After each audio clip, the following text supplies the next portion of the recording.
ഇതൊരു അബിയു മരമാണ്. ഇത് 6 വർഷമായി നട്ടിട്ട്.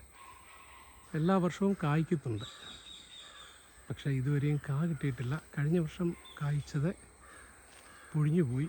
നന്നായിട്ട് പൂക്കുന്നുമുണ്ട്, പക്ഷേ കായായിട്ട് മാറുന്നില്ല. മൊത്തം 3 അബിയു മരം നട്ടിട്ടുണ്ട്. അതിലെ ഒരു അബിയു മരമാണിത്. ഇനിയും വേറെ ഒരു കായ്ച്ച അബിയു മരമാണ് കാണിക്കുന്നത്. ഇതാണ് രണ്ടാമത്തെ അബിയു മരം. ഇത് നട്ടിട്ടൊരു 3 വർഷം കഴിഞ്ഞതേ ഉള്ളൂ. ഇതിൻ്റെ അകത്തും കായ ഉണ്ടായിട്ടുണ്ട്. കഴിഞ്ഞ പ്രാവശ്യം ഇത് കായ്ച്ചു. ആ കായാണ് നിങ്ങൾ കാണുന്നത്. ഒരു കായേ ഉണ്ടായിട്ടുള്ളൂ, ഒറ്റ കായേ ഉണ്ടായിട്ടുള്ളൂ. അത് പഴുത്തിരിക്കുകയാണ്. ഇന്ന് അതിനെ പറിക്കുകയാണ്.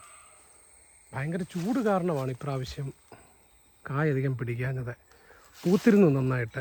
ചൂട് കാരണം വെള്ളം ഒഴിച്ച് കൊടുത്തിട്ടും അതെല്ലാം പൊഴിഞ്ഞു പോയി. ഈ അബിയു മരം നിൽക്കുന്ന ഒരല്പം തണലത്താണ്. അതുകൊണ്ടാണ് അധികം വെയിലില്ല ഇവിടെ. എനിക്ക് തോന്നുന്നു അതുകൊണ്ടായിരിക്കാം ഈ അബിയു മരം കാ പൊഴിഞ്ഞു പോകാതെ കായ്ച്ച് കിട്ടിയത്. മൂന്നാമതൊരു അബിയു മരം കൂടിയുണ്ട്. അത് ചെറുതാണ്, വെച്ചിട്ട് 2 വർഷമാകുന്നതേ ഉള്ളൂ. കായ്ക്കാറായിട്ടില്ല.